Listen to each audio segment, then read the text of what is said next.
Donc, nous abordons ce domaine délicat de l'énergétique. On entend vraiment des choses vraiment qui, parfois qui font rire, qui font sourire, des fois qui font un peu peur même, sur l'énergétique. Alors, première chose, ça n'est pas est-ce que j'y crois ou est-ce que j'y crois pas, maintenant c'est une réalité scientifique. La circulation énergétique au sein du corps humain a été mesurée par différents instituts dans de nombreuses recherches.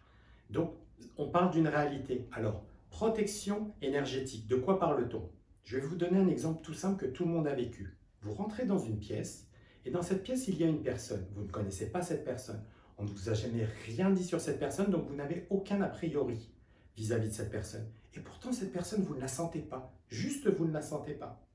Et il se trouve que cohabiter, interagir avec cette personne-là va être très compliqué pour vous. Imaginez maintenant, en tant que praticien, vous allez être obligé forcément d'interagir, mais ensuite de faire un soin à cette personne, de vous dédier vraiment à cette personne. Alors que, sans raison particulière, vous ne la sentez pas, cette personne. Qu'est-ce qui arrive dans ces cas-là, sans qu'on puisse l'expliquer? Maintenant, on pourrait, puisque c'est scientifiquement prouvé. Sans qu'on puisse l'expliquer, donc, on se sent mal après ce soin, je ne sais pas, la journée est difficile, on n'a plus le moral.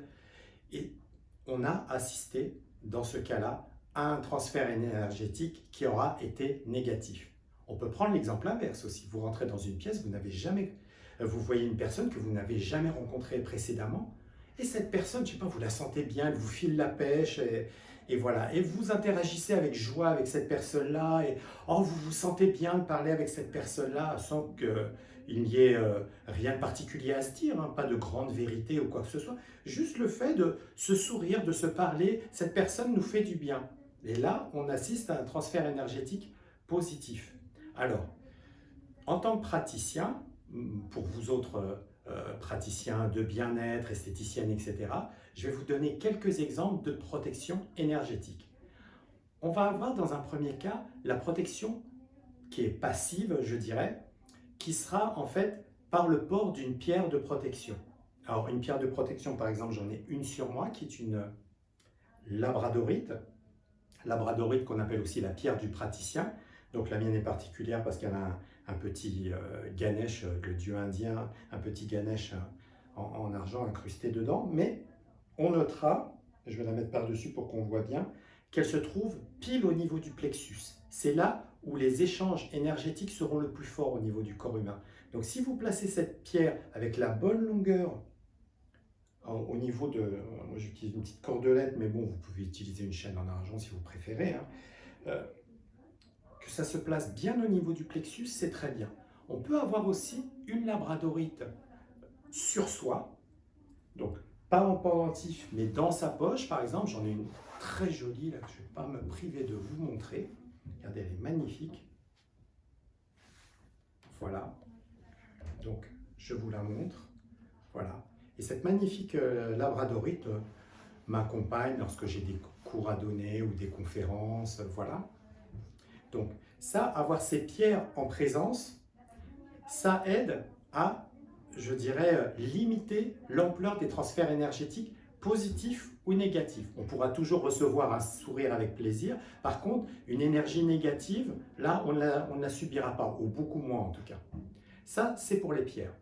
Ensuite, au niveau des huiles, vous pouvez utiliser une huile de sésame que vous allez vous passer dans les mains, comme ceci, et ensuite placer avant le massage, je dis bien avant le massage, comme ceci sur votre avant-bras. Vous voyez, comme si vous étiez en train d'essorer votre avant-bras. Voilà, on va passer une huile de sésame. Pourquoi le sésame? Parce qu'il a des propriétés qu'on dit tridoshiques, 3 doshas, 3 types de force ayurvédique.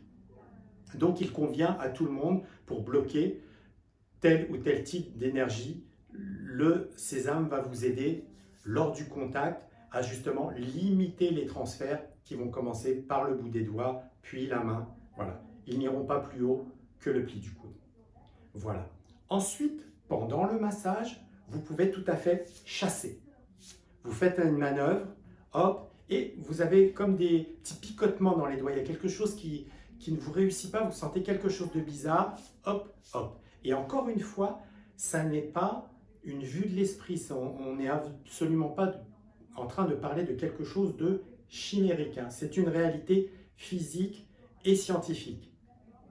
Ensuite, après le massage, pensez, même si le massage s'est bien passé, c'est une cliente habituelle, toujours ayez cette hygiène personnelle, je dirais, énergétiquement parlant, de faire couler un petit peu d'huile au pli du coude, du moins de l'huile, pardon, de l'eau froide, autant pour moi, de l'eau froide, faites couler de l'eau froide au niveau du pli du coude, faites-la couler, que vous sentiez vraiment la fraîcheur, et ensuite vous allez essorer votre bras, tout comme vous avez étalé l'huile tout à l'heure, avant le massage. Donc faites ceci après chaque massage pour couper les énergies négatives ou simplement limiter les transferts et pouvoir continuer votre journée sans souci.